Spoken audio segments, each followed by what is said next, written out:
कैसे हैं आप सभी? आई होप अच्छे होंगे राइट। चलिए मैं योगिता प्रजापति चैनल पर आपसे जो स्वागत करती हूँ और आज मैं आपके लिए लेके एक्सरसाइज 6.3 का क्वेश्चन नंबर 4। तो प्लीज ध्यान समझिएगा, साथ ही लाइक शेयर करना मत भूलिएगा। ओके, आइए स्टार्ट करते हैं। देखिए क्या कहना है इस क्वेश्चन में। आकृति 6.36 में यह आकृति दी गई है जिसको मैंने ड्रॉ किया है। यह आकृति है 6.36।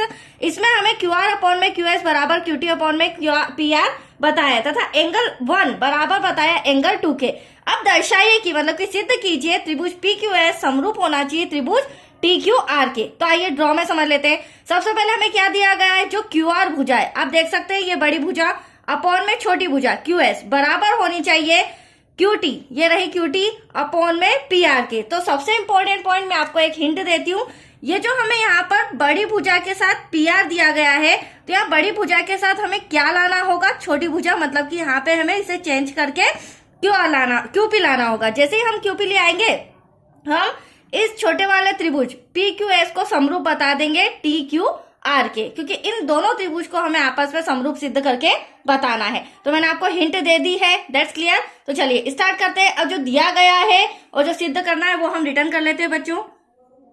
तो देखिए दिया है, क्या दिया गया है, जो QR अपॉन में QS बराबर है QT अपॉन में PR के, राइट।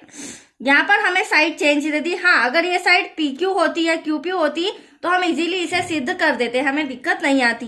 फिर हमें दिया गया है जो एंगल 1 है इसी त्रिभुज, दोनों त्रिभुजों का PQS का एंगल 1 और TQR का एंगल 2, ये दोनों आपस में क्या है, बराबर है। और जब किसी त्रिभुज के दो एंगल, दो कोण, संगत कोण आपस में बराबर होते हैं बच्चों, तो उनकी सामने वाली भुजा क्या होती है, बराबर। जैसे अगर मैं PQS इस छोटे वाले त्रिभुज की बात करूं तो इसका एंगल कौन सा आ रहा है, ये रहा 1। तो इसके एंगल 1 के सामने वाली भुजा कौन सी हो जाएगी, PR। तो ये बराबर है, यहां हम इसीलिए करके लिखेंगे, इसीलिए बराबर है एंगल 2, इसके सामने वाली भुजा कौन सी हो जाएगी, QP, या फिर PQ भी लिख सकते हैं। तो मैं PQ लिख रही हूं, इसे दे देते हैं इक्वेशन नंबर 1। फिर से सुन लीजिए, दो त्रिभुज के संगत कोण, जब दोनों संगत कोण आपस में बराबर होते हैं तो इनके सामने वाली भुजा भी आपस में क्या होती है, बराबर होती है, राइट। चलिए अब सिद्ध क्या करना है वो भी हम लिख लेते हैं। तो सिद्ध करना है त्रिभुज PQS समरूप है त्रिभुज TQR के, राइट। ये बड़ा वाला त्रिभुज हमें, सॉरी छोटा वाला त्रिभुज बड़े वाले त्रिभुज के समरूप बताना है। चलिए अब क्या करेंगे, हम इन दोनों त्रिभुज को ही हमें लेना पड़ेगा क्योंकि इन्हें आपस में समरूप सिद्ध करना है। तो त्रिभुज PQS तथा त्रिभुज TQR में, अब देखिए आप ड्रॉ में आ जाइए। सबसे पहले तो दोनों त्रिभुज आपके सामने PQS और TQR।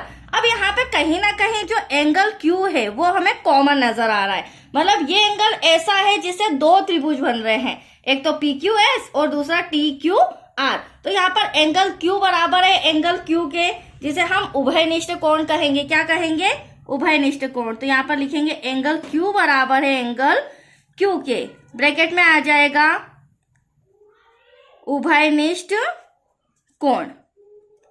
यहाँ तो कोई डाउट बच्चों? अब देखो सम के अंदर हमें दिया गया था, क्या दिया गया था, इन दोनों त्रिभुजों में QR अपॉन में QS बराबर है QT अपॉन में PR के। ये दोनों भुजाएं भी हम लिख लेते हैं क्योंकि हमें सम में दी गई थी। तो यहाँ पर आ जाएगा QR अपॉन में QS बराबर है QT अपॉन में PR के, ठीक है। यहाँ पर मैं लिख देती हूँ, यह हमें दिया गया है। अब यहाँ पर ध्यान से समझिएगा, ये जो मैंने आपको स्टार्टिंग में बोला था हम इस PR को चेंज करेंगे, तो यहाँ मैं लिख रही हूँ समीकरण 1 से।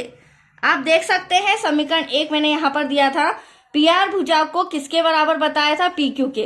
तो ये रही मेरी PR भुजा और ये बराबर है किसके, PQ के। तो यहाँ पर हम क्या कर देंगे, PR के प्लेस पर क्या लिख देंगे, PQ। तो QR अपॉन में QS बराबर है QT अपॉन में PR के प्लेस पर क्या आ जाएगा, PQ, या QP भी लिख सकते हैं आप, राइट। अब आप ड्रॉ के अंदर देखिए, मैंने दोनों एंगल बराबर बता दिए। एक तो एक एंगल Q बराबर बताया है, राइट। और फिर दूसरा जो साइड से, कौन सी साइड से, क्यू आर अपॉन में क्यू एस बराबर है क्यू टी अपॉन में पी क्यू के। तो ये वाली भुजा इस भुजा के बराबर है, तो यहाँ पर एक कोण भी बराबर बता दिया और संगत भुजाएं भी आपस में मैंने बराबर बता दिया। तो यहाँ कौन सी समरूपता कसौटी लागू होती है? तो यहाँ पर समरूपता कसौटी लागू होगी भुजा कोण भुजा, एंगल साइड एंगल समरूपता कसौटी से। तो हमें यहाँ इंस्ट्रक्शन में लिखना पड़ेगा, यही इंपॉर्टेंट पॉइंट है।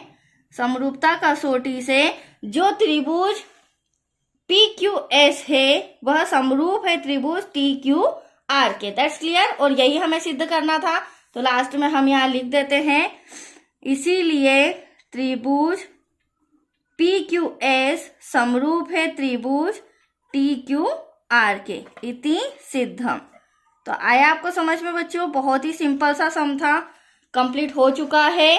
तो आज के लिए इतना ही। नेक्स्ट वीडियो मिलेगा आपको क्वेश्चन 5th से रिलेटेड। ओके।